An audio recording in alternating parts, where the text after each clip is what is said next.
Car સેવકોના હસ્તે આમંત્રણ માટેના અક્ષત અર્પણ કરાયા।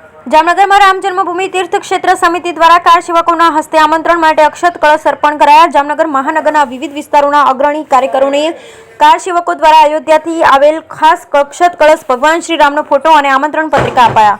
અયોધ્યામાં આગામી 22 જાન્યુઆરી 2024ના મર્યાદા પુરુષોત્તમ ભગવાન શ્રી રામજીની પુનઃ પ્રાણ પ્રતિષ્ઠા મહોત્સવ લઈ સમગ્ર વિશ્વમાં શ્રી રામ જન્મભૂમિ તીર્થ ક્ષેત્ર તરફથી મોકલવામાં આવેલ ખાસ આમંત્રણ દરેક ગણ પહોંચે માટે કાર્યકરોની મોટી ટીમ સ્વયંભૂ કામે લાગી। જામનગર જિલ્લામાં વિવિધ ધાર્મિક, સામાજિક સંગઠનો અને અગ્રણી સંસ્થાઓના 2500 થી 3000 મુખ્ય કાર્યકરો દ્વારા શ્રી રામ જન્મભૂમિ તીર્થ ક્ષેત્ર સમિતિ જામનગરના નેજા હેઠળ જુદી જુદી ટીમો બનાવી અયોધ્યાથી આવેલ ખાસ અક્ષત કળશ, ભગવાન શ્રી રામનો ફોટો અને આમંત્રણ પત્રિકા દ્વારા દરેક ઘરોમાં વસતા રામ ભક્તોને ઐતિહાસિક ક્ષણના સાક્ષી બનવા આમંત્રણ પાઠવવા માટેનું આયોજન થયું છે। જામનગરના રાષ્ટ્રીય સ્વયંસેવક સંઘ કાર્યાલય ખાતે જામનગર મહાનગરના 11 પ્રખંડોના મુખ્ય કાર્યકરોના અગત્યની બેઠક મળી। આ બેઠક દરમિયાન જામનગર મહાનગરના દરેક શેરી મહોલ્લામાં અયોધ્યામાં ભગવાન રામલલ્લાની જન્મભૂમિ પર પુનઃ પ્રાણ પ્રતિષ્ઠાને લઈને ઉજવણી માટે તૈયારીઓની આખરી ઓપ અપાઈ રહ્યો છે। આ તકે અયોધ્યાથી આવેલા અક્ષત કળશને અયોધ્યાના ભગવાન રામના ફોટા તેમજ આમંત્રણ પત્રિકા મુખ્ય કાર્યકરોને અર્પણ કરી હતી। આ પ્રસંગે જય શ્રી રામના નારાઓથી સમગ્ર વાતાવરણ પણ રામમય બની ગયું હતું।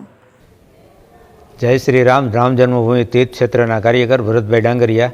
અયોધ્યામાં રામ જન્મભૂમિ ઉપર જે ભવ્ય મંદિર બની ગયેલ છે, જેની અંદર રામલલ્લાની પ્રાણ પ્રતિષ્ઠા તારીખ 22 જાન્યુઆરી 2024ના રોજ થવા જઈ રહેલી છે, જેનું અયોધ્યાથી અક્ષત રૂપે આમંત્રણ આવેલું છે। જે આમંત્રણ ઘર ઘર સુધી પહોંચાડવા માટે એક મુખ્ય કાર્યકર્તાઓની બેઠક રાખવામાં આવેલી હતી, જેની અંદર એક અક્ષતના કળશ છે, રામ ભગવાનનું ચિત્ર છે અને એક પત્રિકા છે, જે વિવિધ એરિયામાંથી 11 કાર સેવકો અહીં ઉપસ્થિત રહેલા હતા। એ કાર સેવકોના હસ્તે કાર્યકરોને આ અક્ષત અર્પણ કરેલા છે અને જામનગરની અંદર આનંદોત્સવ ઉજવવા માટે ઓછામાં ઓછા 2500 થી 3000 કાર્યકરોની નોંધણી થઈ ગયેલી છે, જે કાર્યકરો લાગશે અને આપણા ઘર ઘર સુધી આમંત્રણ પહોંચાડશે।